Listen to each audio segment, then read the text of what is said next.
أكبر الله أكبر لا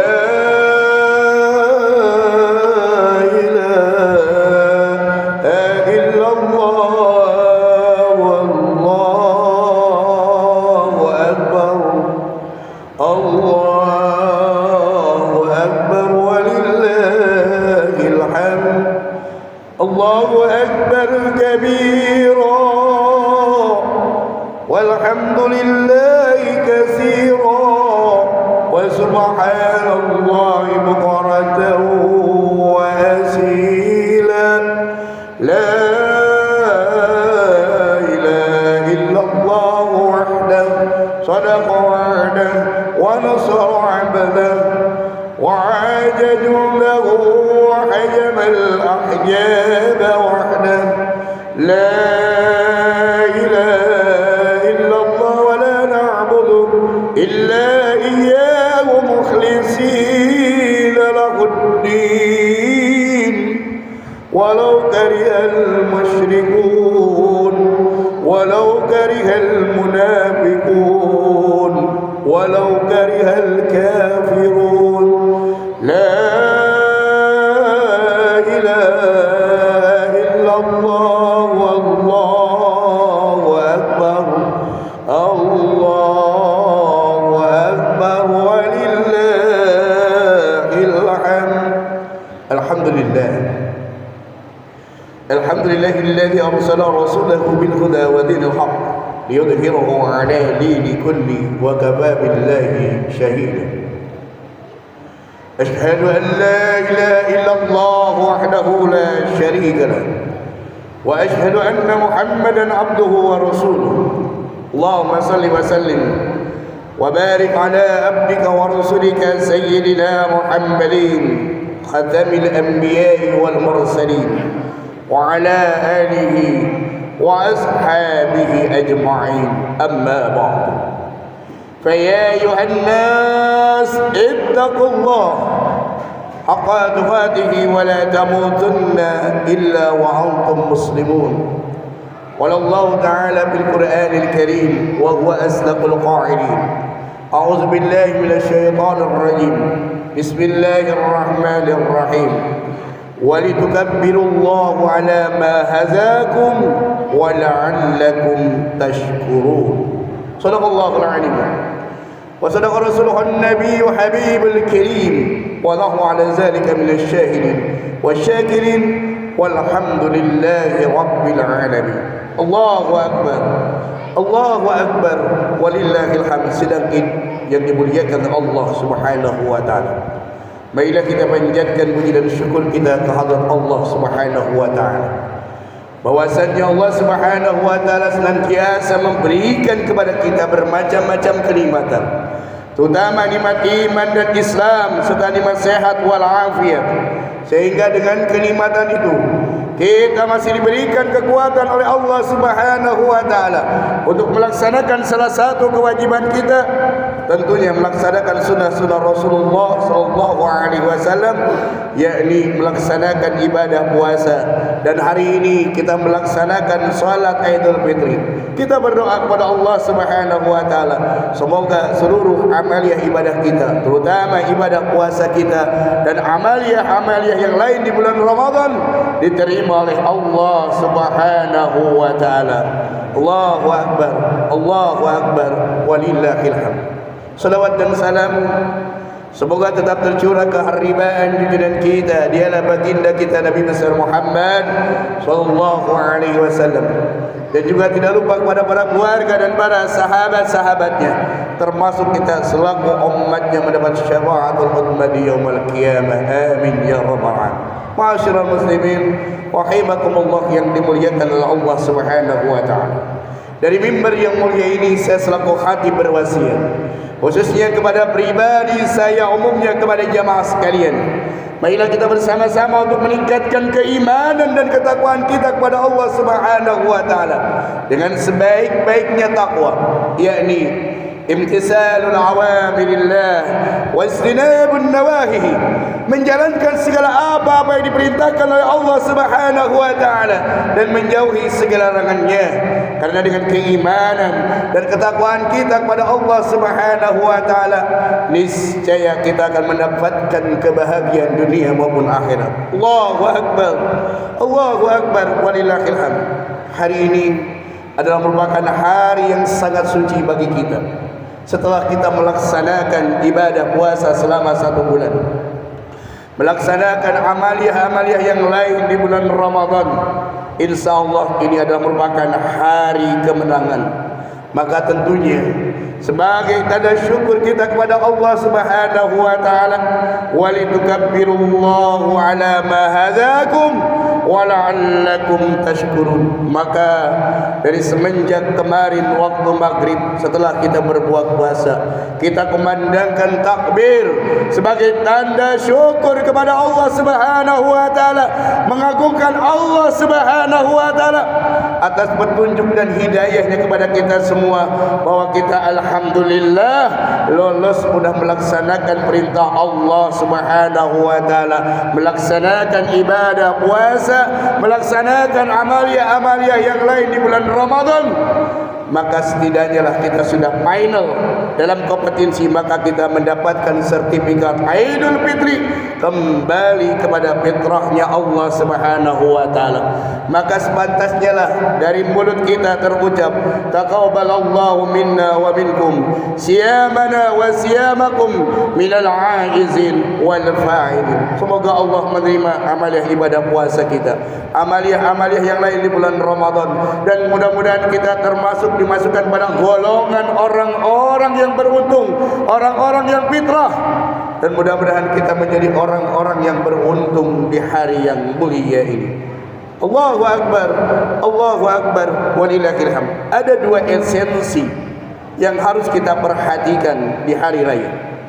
Yang pertama hablum minallah, yang kedua adalah hablum minannas. Kalau kita pegang hablum minallah dan hablum minannas, maka tidak ada kegelisahan di antara kita. Allah berfirman dalam Al-Quran, aina masukifu illa bihablim minallah wa hablim minannas. Manusia kadang-kadang diliputi dengan keluh kesah, apalagi mau lebaran sekarang. Bagaimana udah capek-capek ngurusin tiket, bagaimana ramainya di pasar malam JB di sana, bagaimana ngurusin pakaian-pakaian, kue-kue dan sebagainya, tapi ibadahnya tidak diurusin. Semakin kesini masjid-masjid semakin kosong, yang ramai-ramai di pasar-pasar dari sana. Padahal esensi kita adalah ibadah kepada Allah Subhanahu wa taala. Hablum minallah kita. Bagaimana hablum minallah kita? Wa'budullaha wa la tusyriku bihi syai'an. Sembahlah Allah, yakinkan Allah sebagai Rabb kita, Allah sebagai Tuhan kita. Itu adalah merupakan dasar kita, hidup kita di dunia ini sampai kiamat kelak, sampai akhirat kelak. Jangan sampai kita lolos dari keyakinan kita kepada Allah Subhanahu wa taala. Melalui tarbiyah di bulan Ramadan, bagaimana kita membiasakan kegiatan-kegiatan amaliah ibadah selama 30 hari. Kebiasaan-kebiasaan yang memang yang namanya kebaikan ala dipaksa kalau menjadi terbiasa. Insya Allah kalau sudah terjadi biasa akan menjadi habit buat kita semua. Mampukah kita? Sudah 30 hari kita belajar, maka mampukah kita melestarikan Ramadan di bulan berikutnya? Apabila kita sudah betul-betul Allah sebagai Rabb kita, Allah sebagai Tuhan kita, ingat itu modal kita. Jangan sampai lepas gara-gara jabatan, jangan sampai lepas gara-gara perjodohan, jangan sampai lepas gara-gara harta. Maka itu yang akan membawa keselamatan dunia dan akhirat. Dan jika benar-benar yakin pada Allah Subhanahu wa taala seyakin-yakinnya, wala tusyriku bihi syai'a, janganlah kita menyekutukannya, berbuat syirik pada Allah Subhanahu wa taala. Karena satu kali saja kita berbuat syirik, maka amalia ibadah yang telah kita rintis dari sejak balik sampai akhir kita berbuat syirik, semuanya bernilai 0, 0, hancur semuanya di hadapan Allah Subhanahu wa taala. Dan syirik adalah merupakan dosa yang sangat besar, dosa yang tidak akan diampuni oleh Allah Subhanahu wa taala. Innallaha la yaghfiru an yushraka bihi wa yaghfiru ma duna dzalika liman yasha. Allah tidak akan mengampuni dosa syirik, tapi Allah yang akan mengampuni dosa-dosa yang lain. Maksudnya dosa syirik yang terbawa mati ketika malaikat Israil sudah mencabut nyawa kita, tapi dia tidak sempat untuk bertobat kepada Allah Subhanahu wa taala, maka dosa syirik itulah yang tidak akan diampuni oleh Allah Subhanahu wa taala. Tapi kalau kita hari ini kita pernah berbuat menyekutukan Allah Subhanahu wa taala, segeralah bertobat. Selagi nyawa masih ada dalam jasad kita, maka apapun dosa kita Allah akan ampuni. Karena apa? Allah Maha Pengasih dan Maha Penyayang. Itulah Allah Tuhan kita. Hadirin rahimakumullah yang dimuliakan oleh Allah Subhanahu, akan segera mudah ketika kita mengadakan hablum minallah, kita banyak dosa, banyak maksiat kepada Allah Subhanahu wa taala. Diibaratkan kita adalah seperti ulat yang berbulu yang menjijikan. Tapi insya Allah siapapun yang masuk ke pompong Ramadan, maka ulat-ulat itu melalui proses Ramadan dia akan merubah menjadi kupu-kupu yang sangat indah. Yang tadinya menjijikan, ketika dia sudah menjadi kupu-kupu, siapapun akan senang dan melihatnya lebih indah. Maka akan mudah sekali dosa-dosa kepada Allah. Dengan kita melaksanakan ibadah puasa, Allah jamin man shoma ramadhana imanan wa ihtisaban ghufira lahu ma taqaddama min dhanbi. Barang siapa yang berpuasa di bulan Ramadan karena Allah, semata-mata sesuai dengan aturan Allah Subhanahu wa taala, Allah jamin dosa-dosa kita yang lewat Allah ampuni. Itulah kemudahan kita. Insya Allah, kalau Allah sudah memberikan rahmat kepada kita, Allah sudah lipat gandakan kebaikan kita di bulan Ramadan, Allah sudah ampuni kita semua, dan Allah jamin kita ibkum minan nar, dijauhkan daripada api neraka, sehingga kita kembali kepada fitrah seperti bayi yang baru lahir. Insya Allah jannah tempat kita di yaumul qiyamah kelak nanti. Amin ya rabbal alamin. Itu baru hablum minallah. Yang kedua, agar seimbang kita hablum minan nas. Karena kita ada sebagai makhluk zoopolitikan, makhluk sosial, makhluk yang tidak bisa hidup secara sendirian, makhluk sosial, makhluk yang berinteraksi antara satu dengan yang lainnya. Tentunya karena kita sering interaksi, kita banyak dosa di antara sama kita. Maka salah satunya kepedulian kita kepada dia. Esensi daripada ibadah puasa, kita pun diperintahkan untuk mengeluarkan zakat fitrah. Artinya apa? Kepedulian kita menjadi orang yang peduli dan menjadi orang yang empati kepada mereka, orang-orang fakir, orang-orang miskin. Kepedulian kita terhadap tetangga kita perhatikan, anak-anak yatim kita perhatikan. Itulah esensi kita. Hablum minas kita. Kepada siapakah kita harus pertama kali berbuat baik? Lihat ayat tadi. Wabil walidaini ihsana. Setelah Allah mendekretkan bahwa kita diperintahkan untuk menyembahnya, dan Allah melarang kita, kewajiban kita untuk menjauhi perbuatan syirik, maka hablum minanas kita adalah wabil walidaini ihsana. Hendaklah kita berbakti kepada kedua orang tua. Disitulah orang tua keberkahan hidup. Bersyukurlah kalau masih ada orang tua. Doanya sangat makbul. Lihat Imam Sudais, dia adalah berkat doanya, padahal dia dulunya adalah anak yang nakal. Tapi walaupun marah orang tuanya, doakan, ya Sudais, engkau akan menjadi imam besar di Masjidil Haram.